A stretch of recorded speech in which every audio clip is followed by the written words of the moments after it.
Good morning, Emerson. Today is Tuesday, October 14th. Over the weekend, hackers released thousands of private pictures stolen from Snapchat. Claire Kerr has more on the story. And TV's hottest character is back. Maggie Morlath will have your recap of Stefan's return to SNL. Good morning, Emerson. I'm Christian Mudrick. And I'm Mike Cantalupo. Welcome to Good Morning, Emerson. Good morning, Christian. Good morning to you, Mike. How are you? Not bad. Yeah, Can't complain. you're doing what you're doing, right? So, one of my biggest idols and somebody that I really do enjoy watching is Billy Eichner of Fuse's Billy on the Street. If you haven't seen him, he's a man on the street. Quite a character. Yeah, he's quite a character, but now he's stirring some controversy. On the Twitter sphere and throwing some pretty harsh accusations at some fast food chains. We're gonna talk about that a little bit later. Yeah. I'm excited to talk about it. I could talk about it for hours. But then we also have Sam Benson-Smith in studio coming to talk about fall trends with us, with you and Maddie. Right, with me and Maddie. He has both male and female styles going on. I'm super excited because we finally have a male fashion correspondent who will be able to show me the ropes and maybe tailor it. to my taste. To your taste. That was a good joke. I'm going for like a postmodern look today. It works. You look right? good. Very thank dapper. You look good too. Thank I think you we have like a nice little fall thing going harvest on. festival. We're models, guys. Definitely. Yeah. And then also we'll have Logan Reaver in studio, who's here to recap the San Francisco Giants versus St. Louis Cardinals Game 1 of the NLCS. It was a great game, and I'm sure that he'll have some great highlights. So. But first, the disappearance of Kim Jong-un in North Korea raised many concerns internationally. Now we're going to send it over to Claire Kerr, who's going to elaborate on the leader's 38-day absence and return to the media's presence.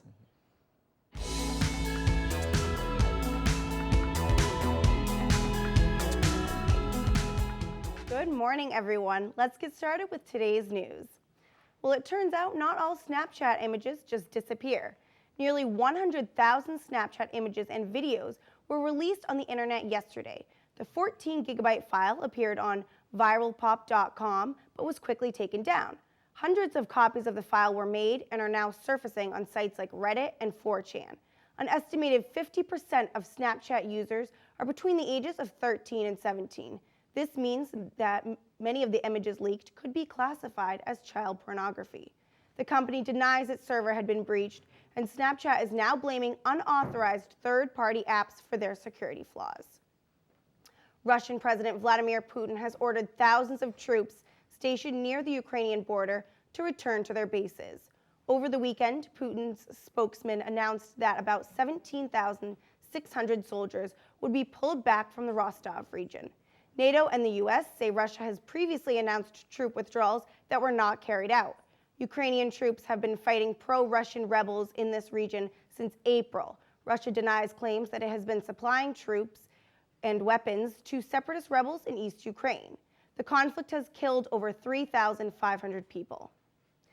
Kim Jong-un has reportedly made his first public appearance in over a month. The North Korean leader appeared yesterday to give field guidance to a newly built residential district and visited the Natural Energy Institute of the State Academy of Sciences. Kim had not been seen in public since he attended a concert with his wife on September 3rd. He did not attend recent high-profile events such as the October 10th anniversary of the Korean Workers' Party establishment. This prompted a stream of speculations. Some foreign analysts believe Mr. Kim's absence was related to health issues. Others speculate there are conspiracies within the North Korean power circle. For the time being, there are a lot of unanswered questions. And the Nobel Peace Prize Committee has announced two winners. Pakistan's Malala Yousafzai and India's Kailash Satyarthi were recognized for their struggles and commitment to the rights of children. And at the age of 17, Malala is the youngest ever recipient of a Nobel Prize. Malala's story of being persecuted as a child and surviving the death sentence has become known worldwide. Malala now uses her fame to stand up for other children and promote education. 60-year-old Satyarthi was also awarded a Nobel Prize and is an Indian child rights activist. The Nobel Prize Committee said, quote, "It is a prerequisite for peaceful global development that the rights of children and young people be respected. Congratulations to both well-deserving recipients." Well, that's all the news I have for now. Back to Christian and Mike on the couch. Congratulations to both of them. 17. Absolutely. I'm in my That's 20s and I could barely tie my know. shoe. Do you think that like these child rights activists being awarded the Nobel Peace Prize will inspire any changes inspired for education rights? That's certainly hope. I mean, with all the turmoil going on in the world, education is always key. And you know, Malala, her story has been documented internationally. She went through such struggle and she turned to education, and she wants to promote that because every child really deserves an education. Absolutely. Now, going back to your first story, Claire, I know Snapchat's my favorite social media, but should users start taking precautions when casually just sending photos and videos to their friends? Absolutely. I mean, really, none of that disappears when you take it on any of that kind of device with a webcam. People can take a screenshot. It's saved in some hard drive or server somewhere. You never really know, so it's always good to keep it appropriate. Yeah. Thanks.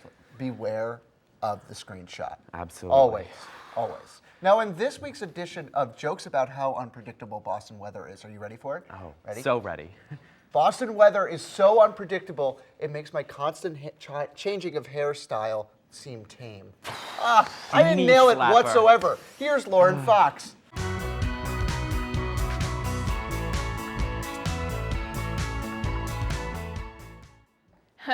Good one, Mike.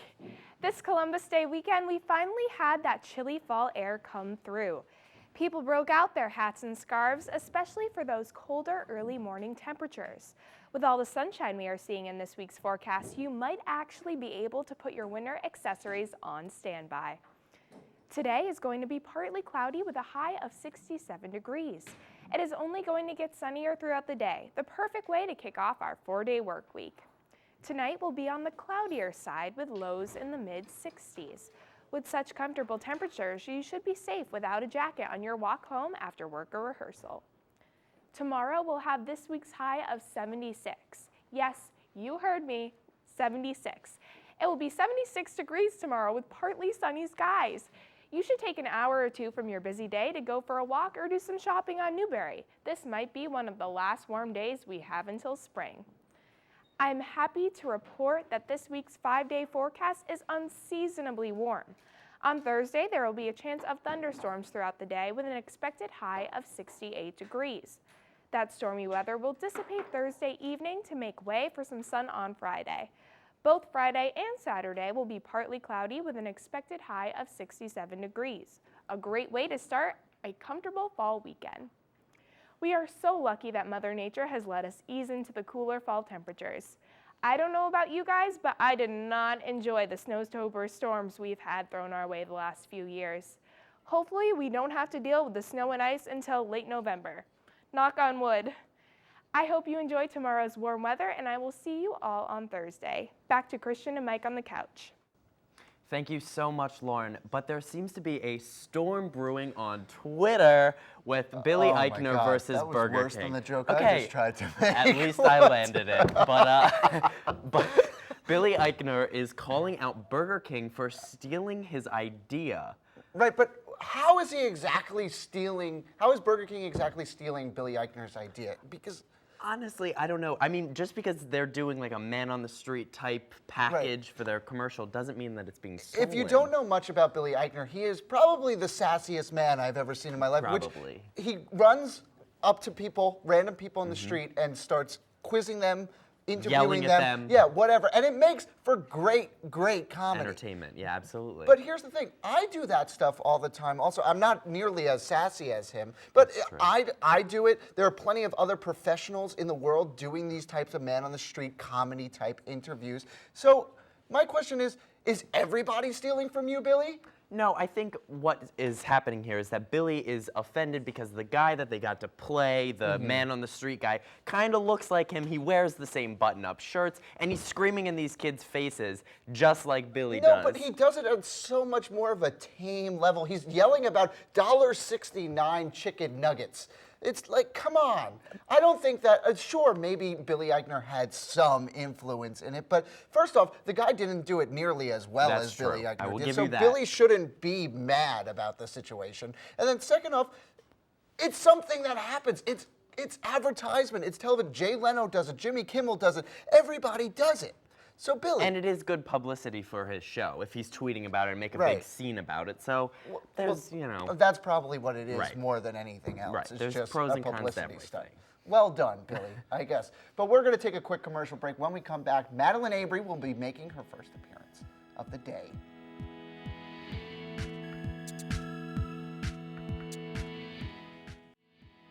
Welcome back. Breaking news, the Patriots are good again.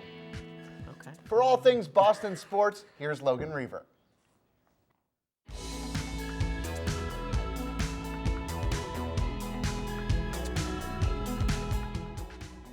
What a great series we have brewing between San Fran and St. Louis. Game 1 was a giant win on the road and was led by a dominant pitching performance by Madison Bumgarner. 7 2/3 scoreless innings, who continues to be the MVP of these playoffs. The Cards needed a bounce-back performance in a crucial Game 2. You can't go down 2-0 at home before heading to AT&T Park. They needed their bats to wake up big time in Game 2. Immediately jumping to the 7th, it's Matt Adams going deep one more time. Just like in the NLDS, they give the Cardinals the 4-3 lead in the 7th. A little curtain call for Adams there. But in the 9th, a one strike away. It's Trevor Rosenthal on the passed ball. Matt Dovey comes all the way around from second, and just like that, tie game. Giants loving it in the box right there. And then in the 9th, it is Colton Wong going deep. It is far. It is long. It is now owned by a stranger. The Cardinals with a walk-off win to tie the series up at 1. Game 3 is tonight when the Cards will send out John Lackey to take on Tim Hudson in a do-or-die game to get the series edge.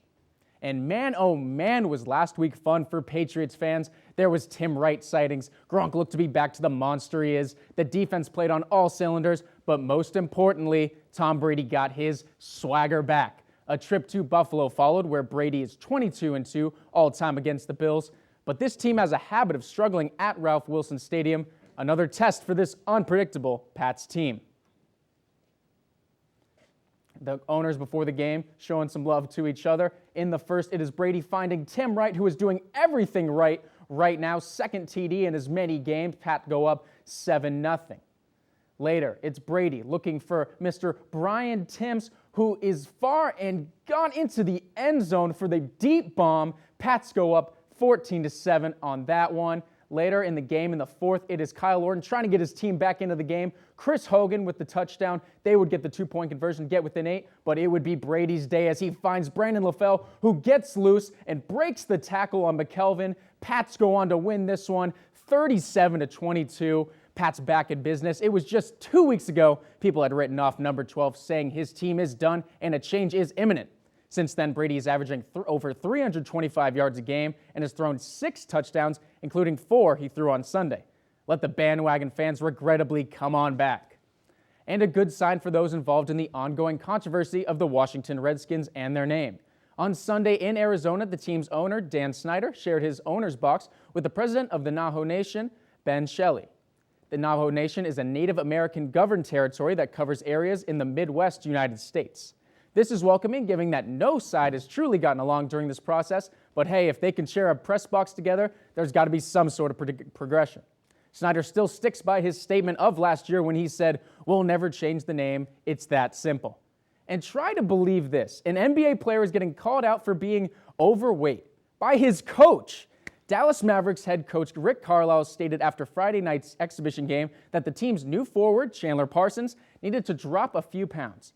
Now, I want you to look at this photo of Parsons, and you can decide for yourself if you think this man needs to do anything to get in better shape.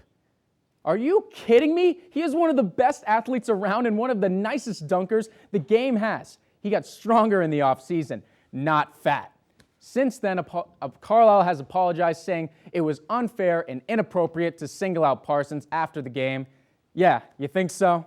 That's all the time I've got for you. Back to the couch. Thanks, Logan. When you were talking about the NLCS, Christian looks over to me and he's like, "What's the NLCS?" So I want to know from you, who's going to take Game 3 of the series? Always a safe bet to go with the home team. Tim Hudson on the mound. Give me the Giants.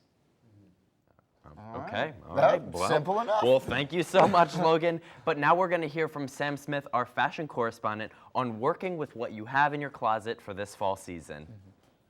Good morning, Emerson. I'm your fashion correspondent, Sam Benson-Smith. Today we're going to talk to some Emerson students about looking fashionable with the stuff in your closet. Let's head over to Little Building. I went to a Catholic school, Same. and you wear uniforms a lot.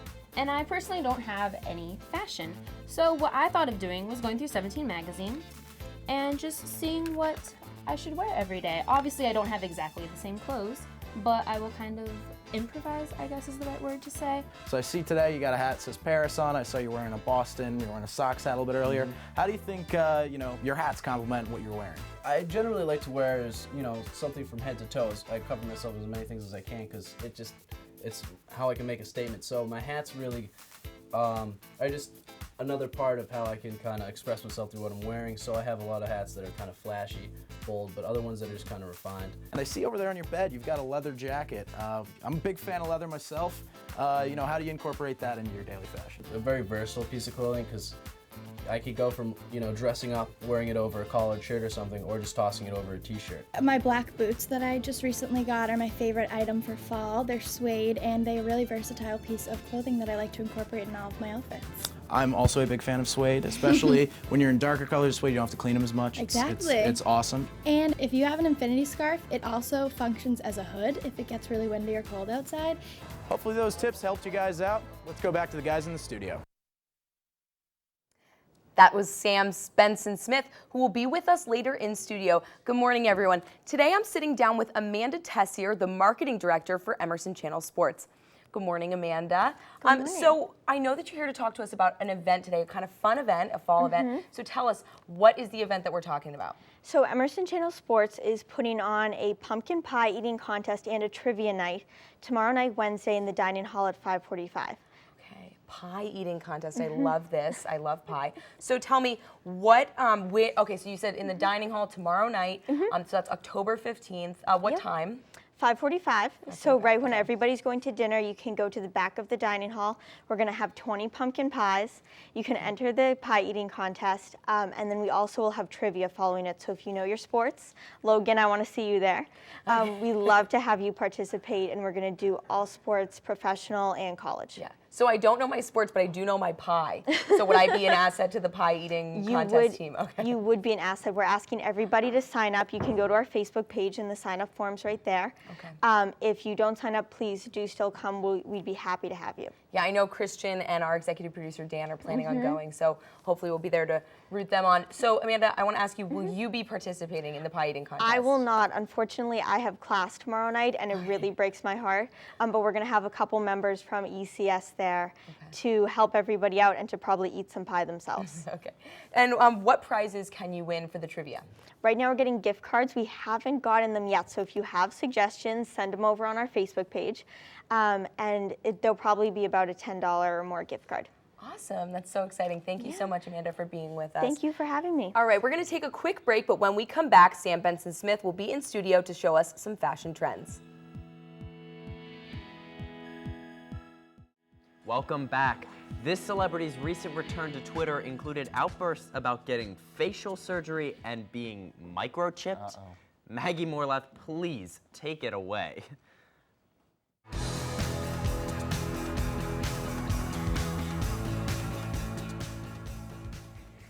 Thanks, guys. I'll be getting to that in a minute. But Bill Hader has returned as host on Saturday Night Live this weekend. But more importantly, he brought Stefan with him.